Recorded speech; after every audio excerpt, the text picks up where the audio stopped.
ويا رب اللي يشوف الفيديو ده ما يقولش عليا بشم حاجة. مش عارف هفضل اشم لحد امتى، بس المهم يعني انتوا بعد ما تخلصوا مرحلة الشم دي بندخل بقى في الجرعة التانية ان احنا بنشرب. يا نهار اسود على ده فيديو. بنشم وبنشرب في فيديو، والمفروض انا طالع اعمل فيديو عن المناعة. يا ربي على الالفاظ. ماشي، بسم الله الرحمن الرحيم. السلام عليكم، اهلا بكم في فيديو جديد. فيديو النهارده بسيط جدا لكن معلوماته مهمة جدا جدا. ايه افضل حاجة ممكن تزود مناعتنا وتحمينا من البرد وكمان تعالج البرد، خصوصا في الفترة اللي احنا داخلين عليها ونزلات البرد بتحصل في بداية فصل الشتاء. ناس كتير جدا بتلجأ لمصل انفلونزا، لكن المرة دي هقول لكم على حاجة افضل واسهل وارخص بكتير جدا من المصل ده، وتقدروا تستخدموها بمنتهى السهولة. لو عايزين تعرفوها تابعوا معايا الفيديو. بس قبل ما ابتدي الفيديو، يا ريت لو اول مره بتشوفوني ما تنسوش تعملوا سبسكرايب للقناه وتفعلوا جرس الاشعارات عشان يوصل لكم كل جديد ان شاء الله. ويا ريت لو الفيديو ده عجبكم ما تنسوش تعملوا له لايك وشير عشان يوصل لعدد كبير من الناس وناس كتير تستفاد. وهستنى رايكم في التعليقات وهرد على كل اسئلتكم في اسرع وقت ان شاء الله. مع دخول فصل الشتاء، خصوصا كمان النزول للمدارس والنزول للجامعات، كل ده ممكن يعرضنا بشكل كبير جدا لنزلات البرد. خصوصا الناس بتنزل الصبح بدري جدا، بيبقى الجو ساقع شويه ونسبه الرطوبه عاليه، فكل ده مع المناعه الضعيفه ممكن يسبب بشكل كبير جدا نزلات البرد.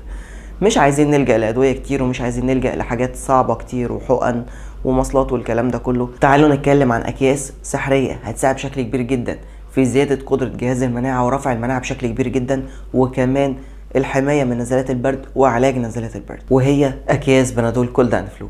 اكياس جباره بتحتوي على باراسيتامول بتركيز 600. يمكن اعلى حاجه بتحتوي على التركيز ده هي اكياس بنادول كولد اند فلو.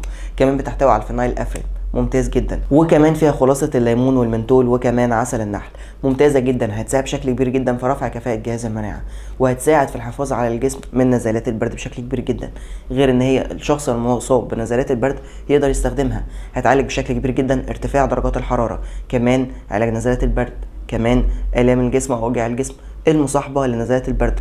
خصوصا ناس كتير جدا بتيجي الصيدليه تشتكي من الم في الظهر، الم في الجنب، وجع في الجسم بسبب نزلات البرد، وبيطلبوا حقن مسكنه كتير. بنادول كولد اند فلو هيغني عن كل ده تماما، غير انه هيعالج بشكل كبير جدا نزلات البرد والرشح والعطس والصداع.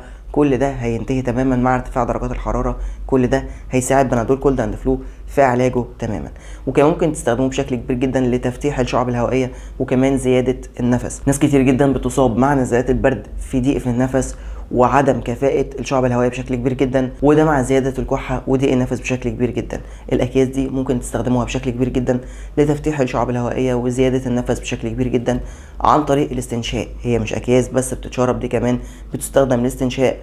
بخارها بيستخدم مع ميه سخنه، بخار الميه السخنه بتضيفوا عليه الاكياس دي وكمان بتستخدموه للاستنشاق، وده اللي هنجربه مع بعض دلوقتي. ادي ميه زي ما انتم شايفين، ميه سخنه، مش عارف بقى البخار بتاعها باين ولا لا، بس هنبتدي نفضي فيها الكيس بتاع البنادول. على فكره الكيس متوفر في كل الصيدليات، وسعره كمان الكيس الواحد ممكن يباع بالكيس سعره 7 جنيه، ممكن يباع بالعلبه سعرها 85 جنيه.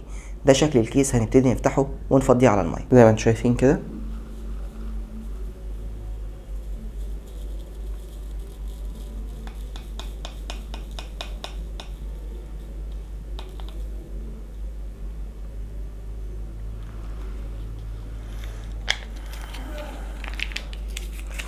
الريحة طبعا عبارة عن ليمون ونعناع وعسل نحل، ممتازة جدا جدا جدا.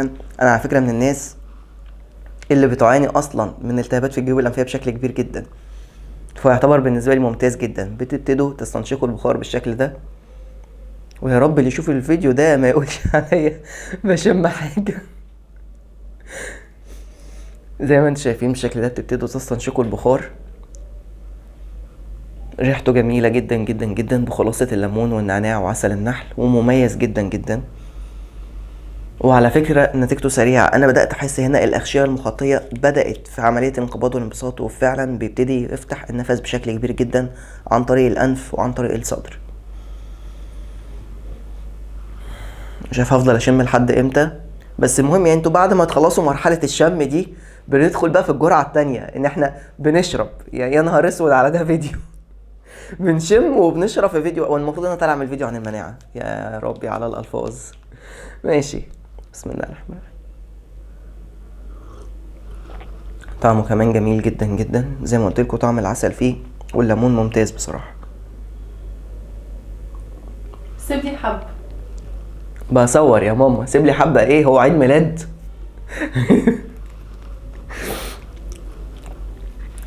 عايزه حبه؟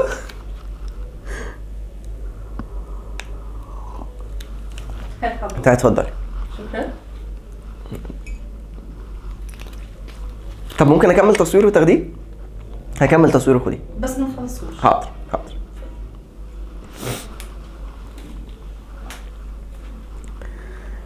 مش هخلصه. انا اصلا مش بعرف اشرب حاجات سخنه كتير، بس هو فكره ممتاز جدا جدا جدا. طريقه استخدامه بقى، بتستخدموه مره واثنين وثلاثه واربعه في اليوم براحتكم، يعني لحد 4 مرات مفيش مشكله. كيس زي ما انتم شايفين على نص كوبايه ميه سخنه تمام، وبتستنشقوا البخار بتاعها. على فكره فرقت معايا جدا والله. وكمان بعد كده بتشربوا المشروب ده بخلاصة الليمون والعسل والنعناع، ممتاز جدا جدا جدا ونتيجته ممتازة. بس يمتنع لمرضى الضغط العالي، كمان في حالات الحمل والرضاعة باستشارة الطبيب المتابع للحالة في البداية، ويبتدي استخدامه من سن 16 سنة.